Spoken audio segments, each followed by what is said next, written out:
이제는 정의당의 무려 대표가 되어 돌아가십니다. 이정미 대표님 모셨습니다. 안녕하십니까? 네, 안녕하세요. 이정미입니다. 네.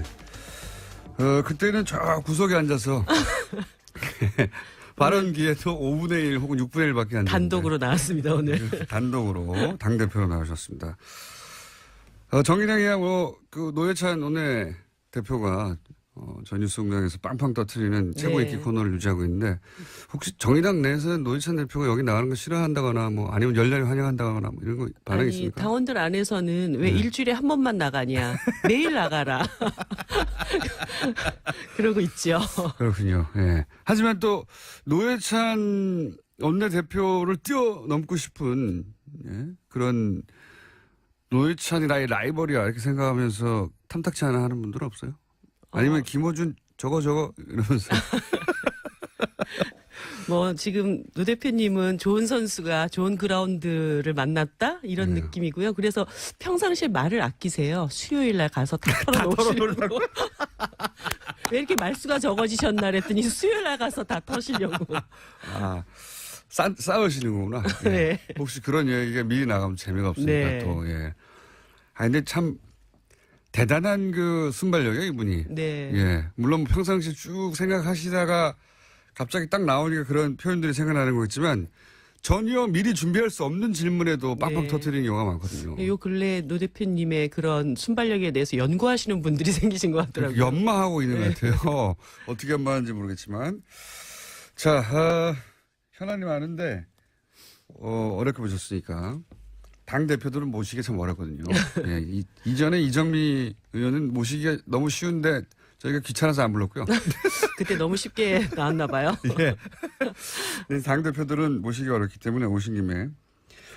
다른 얘기 전에, 방금 전에 이제 유승엽 의원이 국민의당 내부 사정 좀 얘기하고 가셨는데, 네. 그 중에서 이제 요 질문을 꼭 드려야 될 것 같아요. 자유한국당에서는 지금 뭐 소위 적폐청산 드라이버에 대해서 본인들이 그 대상이 되다 보니까 아마 더욱 그럴 수밖에 없겠지만 정치보복 프레임으로 맞서고 있지 않습니까? 네. 그 당이 그러는 건 이해합니다. 예. 정치는 뭐 항상 프레임 전쟁이기도 하고. 근데 안철수 대표가 적폐청산 관련해서 복수라는 단어를 사용했잖아요. 네. 그게 이제 크게 보도가 됐는데 요건 좀 납득이 가지 않는 부분이 있는데 이거 어떻게 생각하십니까? 제가 요 근래에 안철수 대표님을 이렇게 보고 있으면 머릿속에 온통 딱 한 단어밖에 없으신 것 같아요. 존재감. 그러니까 어떤 방식으로든지 간에 이 다자 구도 안에서 국민의당의 독자적인 존재감을 어떻게 만들어 가야 될 것인가. 그 과정에서 나온 이야기가 또 정치보복 프레임이 아닌가 이런 생각이 들거든요. 본인의 존재감을 위해서라면 오히려 적폐청산이 사실은 아니 그거는 시대적 이미 요청이고. 집권 정당이 굉장히 강력하게 밀고 가고 있기 때문에 자기 브랜드를 가져갈 수 없어서. 네 그렇다고 봐야죠. 근데 정치 보복도 자유한국당이 가져가고 있는 프레임인데 둘 중에 하나를 붙는다면 이쪽에 붙는 게 낫지 않습니까? 자유한국당과 뭐 경쟁 상대라고 보시는 게 아닐까요? 오히려 민주당하고의 어떤 그 프레임 경쟁을 하기보다는 이 다자구도 안에서 야당으로서의 자기 존재감을 갖는 것이 훨씬 더 지금은 중요하고 시급한 일이기 때문에 그런 뭐 강력한 단어 같은 것들을 써서 이렇게 존재감을 확보하려고 하는 자유한국당보다도 오히려 더 합리적이고 자유한국당의 자유한국당이 이런 프레임에 동의하는 국민들 있을 테니까 그 국민들 끌어들이기 위해서다. 아니 그 자유한국당을 지지하는 국민들을 끌어들인다라기보다는 지금 야당 내에서도 지금 다당 구조로 되어 있잖아요. 그 중에서도 가장 강력한 현재 집권 정당과 맞설 수 있는 정당으로서의 자기 존재감 확보 이런 차원으로 봐야 되겠죠. 존재감 다르다. 세 글자가 존재감이 머릿속에 꽉 차 있다. 제가 보기에는 머릿속에 꽉 차 있는 건 문재인이에요. 저는 그렇게 생각이 드는데 그렇게 생각하지 않으면 납득하기 어려운 점이 많은데 여하간 안철수 대표가 그러면 같은 당 대표 아니겠습니까 이제 대등한 네. 예. 그리고 정치 경력이 의원님 더 짧다고 할 수도 없고요. 네. 정치 일선에 계신 지는 더 오래됐고 그러면 같은 대표로서 보기에 당을 운영하는 실력은 어떻게 보십니까? 글쎄요, 지금 이제 뭐 정의당을 뺀 나머지 야당들이 이게 뭐라고 해야 되나 자기 진로를 잃고 지금 방황하고 있는 그런 상황이라고 봐야 되겠죠. 그러니까 바른정당도 어저께 결과적으로는 이제 두 개의 세력으로 나뉘어지게 된 것이고 국민의당 입장에서도 지금 뭐 바른정당 일부 남아있는 분들이 국민의당과 어떻게 연합할 것인가 이런 고민을 하고 있지만 또 국민의당 내부에서는 또 일부가 어떻게 하면 민주당과 다시 그렇죠. 합칠 수 있을 것인가 이런 고민을 하고 있단 말이죠. 그러니까 지금 각 당이 자기 당의 정체성과 진로 이런 것들에 대해서 이렇게 길과 방향을 잃었다고 지금 보여져요. 그런 조건에서 국민의당을 하나로 통합시켜서 끌고 나갈 수 있는 리더십 이것이 지금 안철수 대표에게는 거의 남아있지 않은 그런 상태가 됐다 이렇게 봐야 되겠죠. 그런 리더십이 원래 있었는데 없어졌는지 아닌지 처음부터 그것에 대해서는 없었는지는 제가 뭐 평가를 할 일은 아닌 것 처음부터 같고. 없었는지는 모르겠지만 지금은 그렇게 그 리더십이 먹히지 않고 있는 상황인 것 같다. 네. 그렇게 평가하시고 지금 방금 말씀하신 바른정당이 그중에 9명 절반이에요. 뭐 네. 수명 중에 9명이니까 사실상 전반이고 이게 끝인가 추가 탈당을 없겠는가 뭐 이런 네. 전망들도 있는데 추가 탈당도 있을 수 있다고 봅니다 저는. 네, 그럴 것 그렇게 보시죠. 같아요. 예. 보통 이런 식의 대규모 탈당했을 때 한 번에 안 하고 나눠서 하는 경우가 많지 않습니까? 네. 더 큰 타격을 주려고. 참 바른정당 입장에서 어려운 상황이 됐는데 바른정당의 미래는 어떻게 보세요? 이렇게 되면 정의당이야. 역사가 일지 않습니까? 이렇게 어렵게 고군분투한 역사가. 얼마 전에 하태경 의원이 저한테 비교섭 단체로 생존하는 법에 대해서 한번 와서 배우고 싶다고 얘기를 하시던데요. 그러니까 그 노하우야 오래 쌓여 있는데 가난하게도 살아남고 근데 바른정당에 계신 분들은 사실 배부른 정당에 있다가 네. 어렵게 생활을 하기 시작하고 견디기가 쉽지 않으실 겁니다. 비교섭 단체로 저렇게 견디시기가. 그렇죠. 예. 그래서 결과적으로 이제 9분은 원대 복귀 한 거고 빈손으로 그리고 나머지 이제 11분들 안에서 뭐 한 달만 지내보면 이게 얼마나 축구 배고픈 상황인지 바로 이제 느끼시게 될 거기 때문에. 예, 교섭단체도 아니기 때문에 네. 국회 일정에 들어가서 같이 합의할 수도 없고. 아니 그리고 그쪽에서 여야장 협의체를 만들 때 네. 정의당이 비교섭 단체여가지고 거기 껴주면 안 된다고 그렇게 하셨던 분들인데 결과적으로 이제 그런 상태가 되셨고 네. 그래서 이 비교섭 단체로 뭐 불합리함에 대해서 정의당과 함께 이것을 개선하기 위해서 노력하시면 좋겠고 아마 또 그것을 견디기가 굉장히 어려우실 거기 때문에 제가 볼 때는 지금 남은 분들 중에 또 일부가 또 들어갈 것이다. 예 그런 상황이 되지 않겠는가. 비교섭 단체 이제 국회 출입하는 기자들이나 혹은 국회의원들이나 정당 관계자들은 잘 알겠지만 비교섭 단체가 된다는 것은 어떤 의미입니까? 유령 취급받는 거죠. 어저께도 뉴스에 바로 그렇게 나오지 않습니까? 이제 국회는 3당 체제가 되었습니다. 아니, 정당이 엄연히 다 존재하는데. 국회의원들도 존재하고. 네. 그런데 왜 3당 체제가 나머지 정당은 그러면 없는 취급을 하는. 바른정당도 이미 4당이 아니라 3당. 이제 사라져버리는 거죠. 예. 비교섭 단체가 되면 국회 관련된 모든 일정의 논의 대상이 안 되는 거죠. 네, 그렇습니다. 다 결정할 테니 거기 따라와 이렇게 되는 거고. 네. 예. 국회의원이 19명이어도 그러는 겁니다. 네, 그렇죠? 거의 그래서 이게 정말 피를 철철 흘리면서 싸워야 되는 그런. 그러니까요. 예. 그러면 정당으로서 아젠다를 세우고 국회 내에서 싸우기도 어렵고요. 네. 예. 불가능하죠, 사실은. 예. 그런데 또 그런 유령 취급을 당하는 가운데서도 존재감을 확보하면서 열심히 잘 싸우는 노하우는 정의당이 또 차근차근 쌓아왔기 때문에. 심상정 전 네. 대표나 노회찬 대표 같이 그런 가운데서도 싸워서 자기 네. 존재감을 드러내고 아젠다를 국민들에게 인식시키는 분도 있는데 바른정당에 계신 분들 그걸 과연 할 수 있을까? 걱정이라기보다는 어렵지 않겠나는 전망들이 있는 거죠. 예. 그래도 용기를 가지라고 말씀드리고 싶네요. 가서 유승민 대표 어깨 좀 토닥거려 주시고 왜냐하면 곧 당선될 가능성이 높지 않습니까? 전당대회 있고 네. 일주일 후면 아마 함께 이 교섭단체 문턱을 낮추는 그런 연합 정치를 해야 되지 않을까요? 이건 어떻게 보십니까? 어제 오랜만에 나오셨기 때문에 급하게 짧게 여러 가지 여쭤보고 싶습니다. 어제 국감장에서 이제 자유한국당 전희경 의원이 임종석 비서실장한테 뭐 전대협, 뭐 네. 주사파 이런 얘기 정말 군사정권 시절부터 만들어진 용어들인데. 네, 아주 오랜만에 들어보는 얘기여서 깜짝 놀랐어요. 야, 이거 정말 오랜만이다. 네. 이렇게 생각이 들었는데 이 공방에 대해서는 어떻게 보십니까? 뭐 지금 결과적으로 자유한국당이 복고주의로 가는구나. 하다 결국 방법이 없으니까 옛날 방법을 다시 쓰는 수밖에 없다. 이런 판단하지 않았을까요? 뭡니까 그 용어? 레트로. 네. 레트로 파티입니까? 네. 복고 정당. 아 그런 정도로 평가할 이상의 의미는 별로 네, 없다고 보시는 네. 거죠. 네. 방법이 이것저것 다 안 통하니까. 근데 참 저 그렇게 말이 안 되는 얘기를 조단조단 참 말 잘하시는 것도 정말 제주시라는 생각이 들었어요. 그걸 그렇게 또 기계적으로 양쪽 다 주장을 보도하는 것도 대단히 불만입니다. 네. 이게 언제적 얘기인데요. 그걸 들고 와서 마치 대대강 공방이처럼 보도하는 게 저는 불공평한 보도라고 보는데. 예, 어쨌든 그런 것도 있었고 트럼프 공개서한 보내셨잖아요. 뭐라고 네. 보내셨습니까?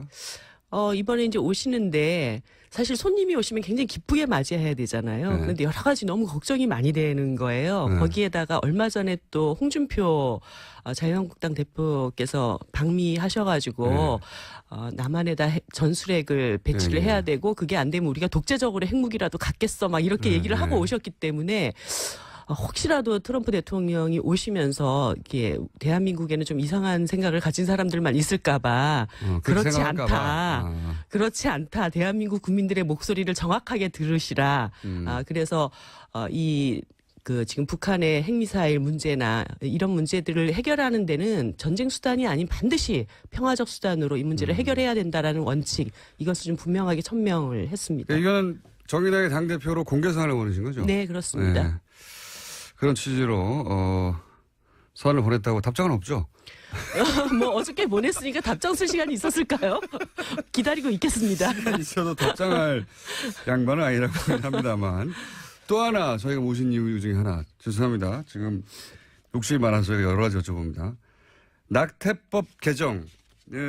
이 청와대 홈페이지에서도 20만 명 이상이 청원을 해서 청와대에서도 공식 입장을 낼 수밖에 없는 상황이다. 네. 여기까지는 갔는데 정의당에서는 오래전부터 주장하던 거죠. 네, 그렇습니다. 예.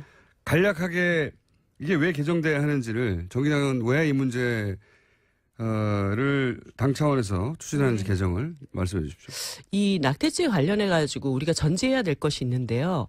어떤 여성도 낙태를 원하지 않습니다. 그렇겠죠. 네. 당연히. 그렇기 때문에 낙태를 처벌하지 않으면 자기 몸이 마치 상하면서 하는 건데요. 네, 뭐 낙태가 뭐 엄청나게 많아질 것이다 이렇게 생각하는 것은 상당한 잘못된 인식이라고 남자들의 보고요. 착각이거나 네. 모르니까요. 남자들은 네. 그 대목은. 그러니까 여성들이 굉장한 정신적, 육체적 고통을 감내하면서까지도 네. 이 임신 중절이라는 것을 선택할 수밖에 없는 그런 상황들. 사회 경제적인 이유가 있습니다. 그런데 실제 이 낙태에 대한 형벌, 그 형법상의 그 처벌 조항이 있다 하더라도 이미 90% 이상의 여성들이 불법적인 시술을 통해서 낙태를 또 진행을 하고 있거든요. 당국도 눈 감아주고 있고 사실상. 네. 예. 그런 과정에서 또 불법 시술 과정에 상당한 건강권이 이렇게 해칠 수 있는 이런 상황들도 있고 이렇기 때문에 지금 이미 이제 낙태의 죄라는 것이 사문화되어 있고 또 여성에게 자기 몸에 대한 자기 결정권이나 건강권, 행복권 이런 것들을 추구해 나갈 수 있는 그런 인권 국가로 또 나아가자라고 하는 측면에서 이 형법상의 낙태죄라고 하는 것은 이제는 좀 폐지할 때가 되지 않았는가. 저희가 유일미터와 함께한 여론조사에서도 2년 전과는 다르게 찬성이 훨씬 높게 나왔어요. 7년 전 여론조사와 네. 지금 여론조사가 완전히 딱 그렇죠. 정반대로 뒤집혀진 시대 이런 정신이 상황이죠. 바뀐 거죠. 네. 네, 그런 인식을 가지신 분들이 많고. 자, 벌써 시간이 10초밖에 안 남았네. 이럴 수가. 저희가 한 달에 한 번씩은 그러면 네. 따로 모시겠습니다. 어떻습니까? 좋죠. 네. 알겠습니다. 그 대신 노 대표님은 매일매일 부르시는 걸로. 이정미 정의당 대표였습니다. 감사합니다. 그 중에서도 가장 강력한 현재 집권 정당과 맞설 수 있는 정당으로서의 자기 존재감 확보 이런 차원으로 봐야 되겠죠. 존재감 다르다. 세 글자가 존재감이 머릿속에 꽉 차 있다. 제가 보기에는 머릿속에 꽉 차 있는 건 문재인이에요. 저는 그렇게 생각이 드는데 그렇게 생각하지 않으면 납득하기 어려운 점이 많은데 여하간 안철수 대표가 그러면 같은 당 대표 대 대표 아니겠습니까 이제 대등한 네. 예? 그럼 정치 경력이 의원님 더 짧다고 할 수도 없고요. 네. 정치 일선에 계신 지는 더 오래됐고. 그러면 같은 대표로서 보기에 당을 운영하는 실력은 어떻게 보십니까? 글쎄요, 지금 이제 뭐 정의당을 뺀 나머지 야당들이 이게 뭐라고 해야 되나, 자기 진로를 잃고 지금 방황하고 있는 그런 상황이라고 봐야 되겠죠. 그러니까 바른정당도 어저께 결과적으로는 이제 두 개의 세력으로 네. 나뉘어지게 된 것이고, 국민의당 입장에서도 지금 뭐 바른정당 일부 남아있는 분들이 국민의당과 어떻게 연합할 것인가 이런 고민을 하고 있지만, 또 국민의당 내부에서는 또 일부가 어떻게 하면 민주당과 다시 네. 그렇죠. 합칠 수 있을 것인가. 근래 안철수 대표님을 이렇게 보고 있으면 머릿속에 온통 딱 한 단어밖에 없으신 것 같아요. 존재감. 그러니까 어떤 방식으로든지 간에 이 다자 구도 안에서 국민의당의 독자적인 존재감을 어떻게 만들어 가야 될 것인가.